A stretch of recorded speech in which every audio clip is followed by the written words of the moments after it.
So there are 5 major types of questions you would get in this section, right? Forget about any website or course that says 10 or 12 or even 20 types of writing questions. That's not true.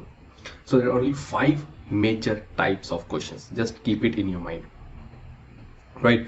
So what are those? As you can see on the screen, those are filling the blanks. Then we have true, false, not given, multiple choice questions, choose from the list, matching information, heading, titles. Okay, so we're going to talk about each type in this video, but I'm only going to give you the overview of these types. In detail, we'll talk about these in our specific questions rules video. Okay, so, and I know you would be familiar with most of them, but let me tell you one thing: each question type requires different strategy to solve, and that's the reason I have created one dedicated video for each question type to give you the exact rule that you need to apply while solving any particular type of question. And as I just said in this video today, I will explain you about each type and what kind of questions you can see in the exam. Okay, so let's start with filling the blanks.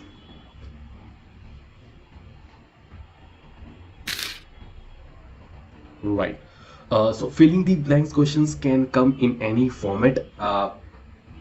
As you can see here, I'm not giving you the school level definition of filling the blanks, but I know, because I know you would already know about that. Okay, so you have to fill the blanks as you will see in the question, right? So it can come in 5 types. So those are tabular format, flowchart, traditional, diagram, and short answer questions.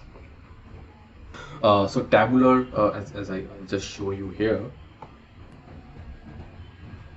Okay, so tabular, you would be provided with a table, as you can see on my screen, and you have to fill in the blanks, right? As you can see, 14, 15, 16, 17. So this will become a table that you need to complete.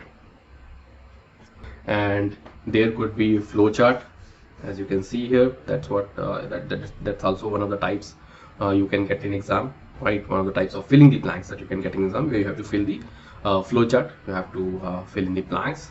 And sometimes you may see traditional type of questions, traditional types of filling the blanks. As you can see here, I think that's a summary or something like that. You have to complete the summary, right, by filling the blanks. You may get options also with this traditional type. Okay, so you have to pick from those options, or from those, you get one box where you have where you have different words that you need to fill up in these questions. Then you can have a diagrammatic type. I think that's very rare, but sometimes you may get that as well. And sometimes you can get direct short answer questions. Okay, so nothing specific you need to know about these questions. However, strategy to solve them we'll discuss in the specific questions rule video, how you need to solve them. And I have dedicated this course completely on the solving part, not the explaining part, right? So before solving, you need to know about each type, and that's what I am telling you in this video. Okay, so this is about filling the blanks. Now let's see another type. So that's true, false. As easy as this seems, hold on. Yeah, as easy as this seems from the name, but in actual it's opposite. These are the trickiest questions in the exam. I used to fall in traps of these questions, and needless to say, these types of questions are actually weakness for many students. But worry not, I will explain you the simple logic to solve in my upcoming videos. Okay, so now let's talk about definition of true, false.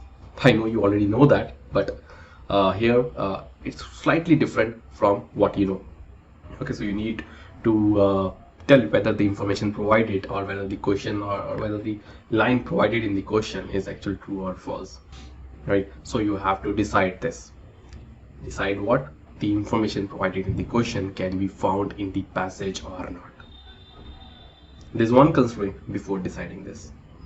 You need to keep your opinions aside before answering these types of questions.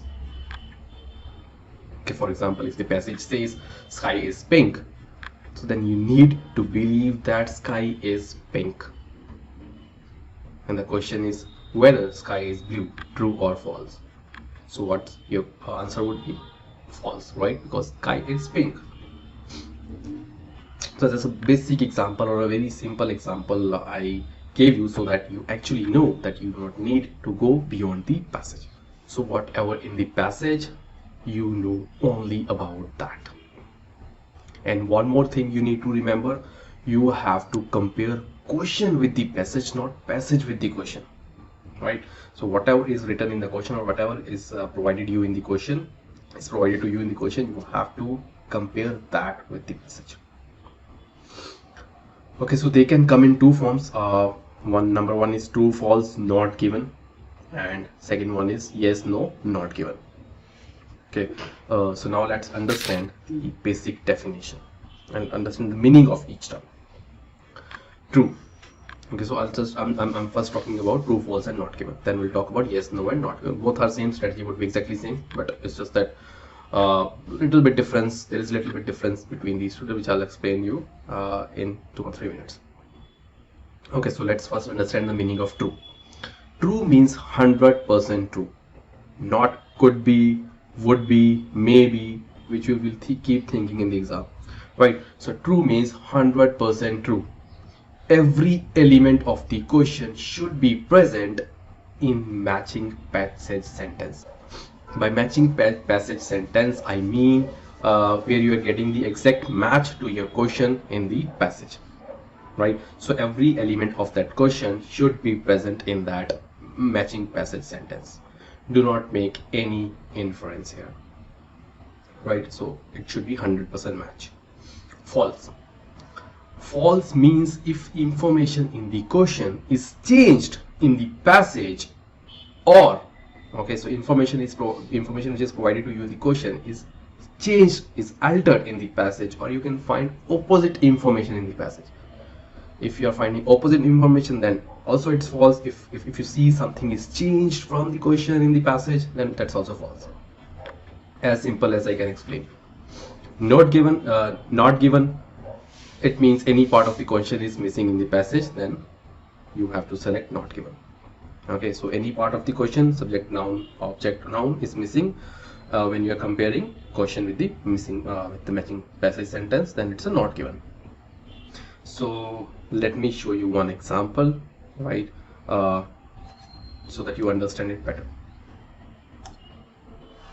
So we are talking about true, false, and not given.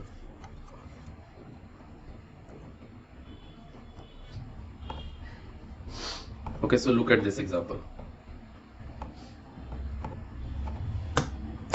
Just imagine, hold on. Okay, so just imagine this. It's not coming up.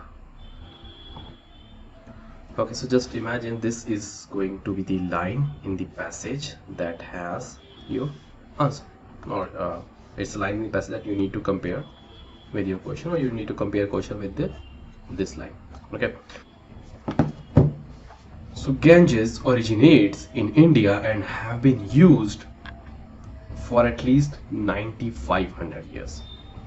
Okay, so this is our passage, or this is the line from the passage. Now look at the first question. This is question number 1, question number 2, and question number 3. India is the source of Ganges river. Clearly Ganges originates in India. 100% match. Source match which originates. India is India, Ganges river, Ganges river. So it's a 100% match. That means it's true. So how exactly I'm doing this matching, each word, that's what we are going to learn in our specific question videos. So it's okay if you do not understand right now, just understand the concept. People, now let's look at the question number 2.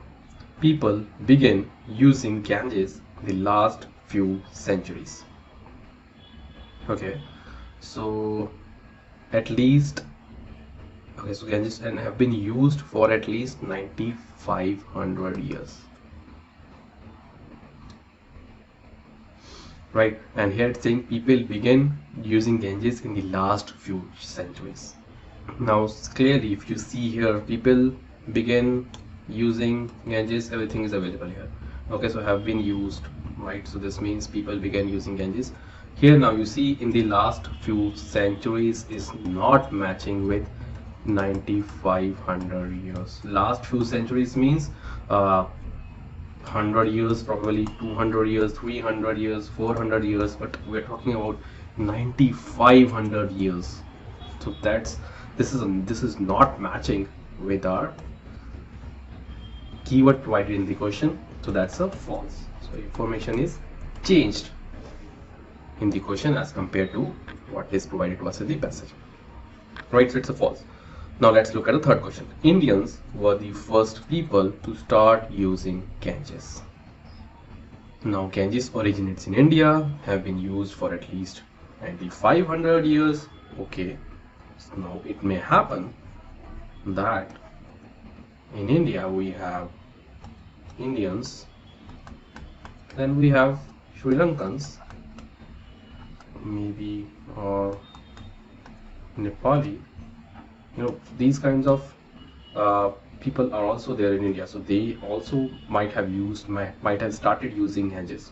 Okay, water from Ganges. So clearly information provided to us is missing, right? So any part of the question is missing in the passage, so that means we are not fully convinced whether those were Indians or from other countries, people from other countries who were the first people to start using Ganges. So it's a not given. A very simple example to give you the basic understanding of the definition which I just explained you a few minutes before. So we will understand more on these types of questions in specific questions video on true false, so hold on till that. Now let's talk about yes. So this was about true false. Now let's talk about yes, no and not given. So in yes, no and not given, these are similar to true false, but here you need to compare your question with writer's opinion. So we are not comparing, or we are not comparing directly with the passage sentence, but we have to compare our question with the writer's opinion. So you would mostly see true false in the exam, but sometimes rarely you can see yes, no also. Now let's understand, now let's try to understand meaning of each term of yes, no and not given. So yes means statement in the question agrees with the claims of the writer, right? Agrees with the claims of the writer or how writer is thinking. That's what you need to compare. Okay, so it should be 100% match between whatever your question is and what writer is thinking, or whatever are the claims of the writer. And no means obviously statement in the question contradicts the claims of the writer, and not given means it's impossible, or we are not sure whether what writer is really thinking about. Okay, so we will understand this more again in specific questions video, but strategy to solve would be similar to what we see in true false. Okay, I know I've seen many students get confused with true false or yes no. Okay, so let me just quickly explain you the difference between these two. Okay, so see here, you see yes, no, not given, the text will contain opinions, views and beliefs of the writer or other people who are mentioned. True, false, not given, text will contain the factual information about a topic, right? It agrees with the views of the writer, yes. And for true, false, what it would be? It should be exact match between what is provided in the question and what is present in the passage. It should be exact match. And in yes, no, it should be exact match, but not with what is provided in the passage, or not. I should not say what is provided in the passage, but rather what is claimed by writer through that line. So this is what you are going to compare in yes, no, and it should be exact match between views of the writer and what is given to you in the question. It will be fairly simple. You don't need to be worried. And how we are going to know the claims of the writer, you will get to know when you see the line, right? When you see the line in the passage, you will get to know whether it's a true, false, yes or not given. It's similar. And if it disagrees or contradicts with the writer things, then it should be no. If it is supposed to know whether it points of view, then you are not simply going to say it's a not given. I don't want you to focus more on each type here, because I want to first tell you the rules and the formulas, then learn each type exactly know how to implement them. So I have created the whole course systematically. Okay, so I just want you to understand the definitions first, and then we will see how to apply those, apply that funnel approach, or apply rules, formulas to get our answer. Right. So let's understand the third type, which is MCQs.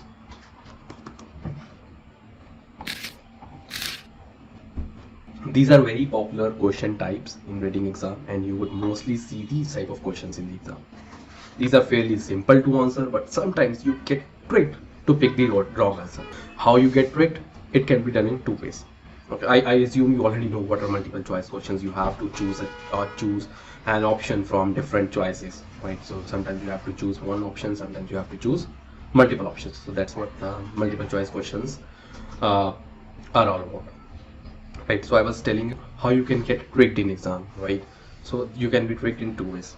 First one, examiner is going to give you the exact words in the passage, right? So examiner is going to give you the exact words in the passage and in the options, so that you choose the wrong one with the exact one.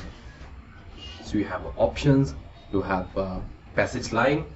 So you will see what examiner is going to do. He is going to give you the exact words from one of the options, which is of course a wrong one, same in the passage.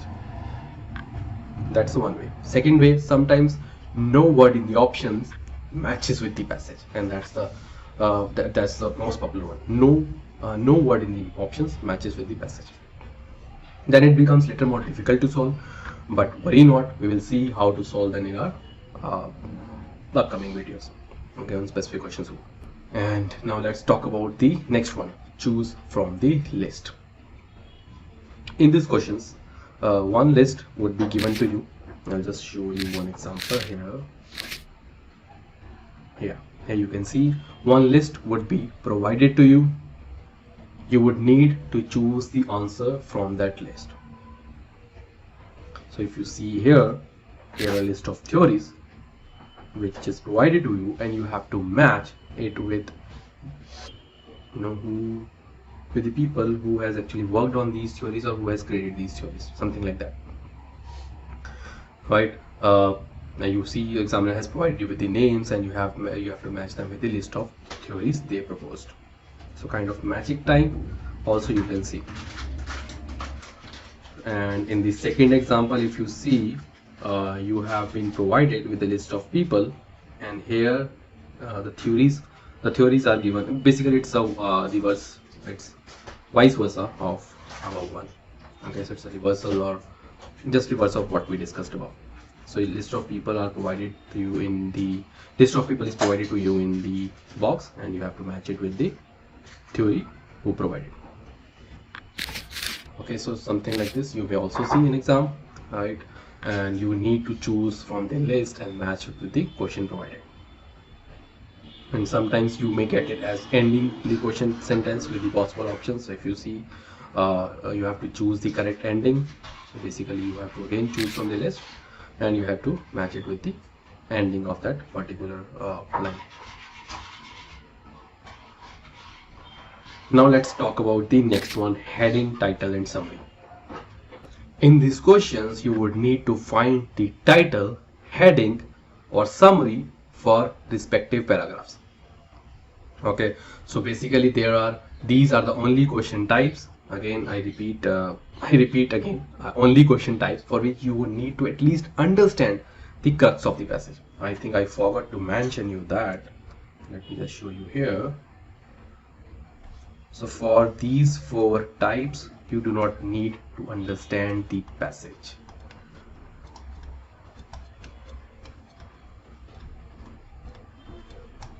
It's very important to know this.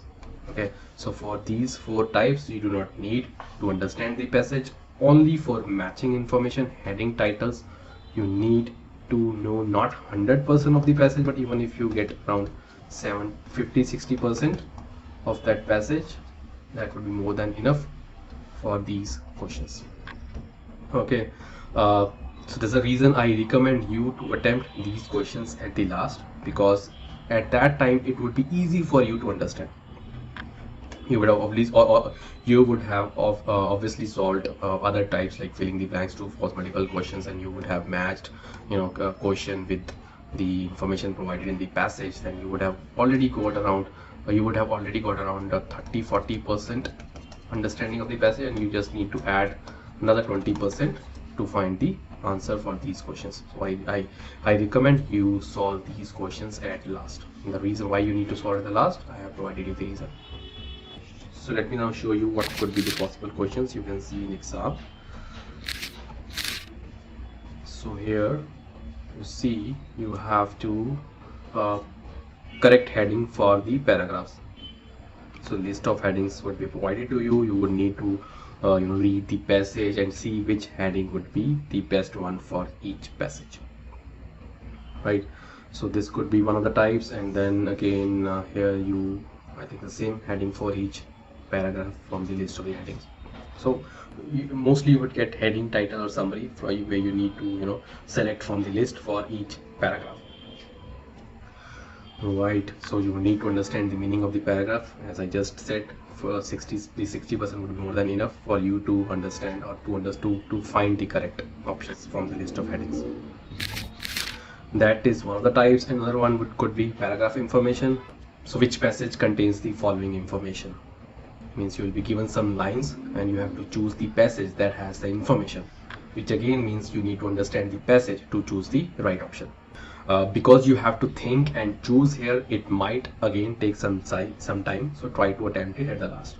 So keep these question types which I just discussed with you: heading, titles, summary and paragraph information for the end. Okay, so paragraph information, which passage contains the following information. Here questions you can see which passage contains the following information, and you are provided with some lines, right?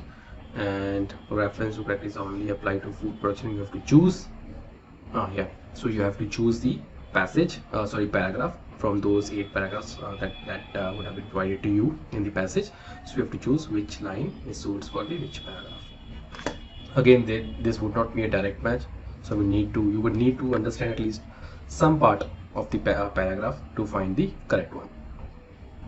Okay, so you need to think and what you need to do in these questions. So how you need to think and what you need to do in these questions, that's something we will discuss in our specific questions video.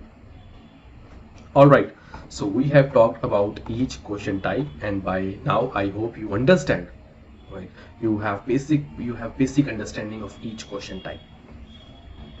So that's it guys from this video. I'll see you in my next video.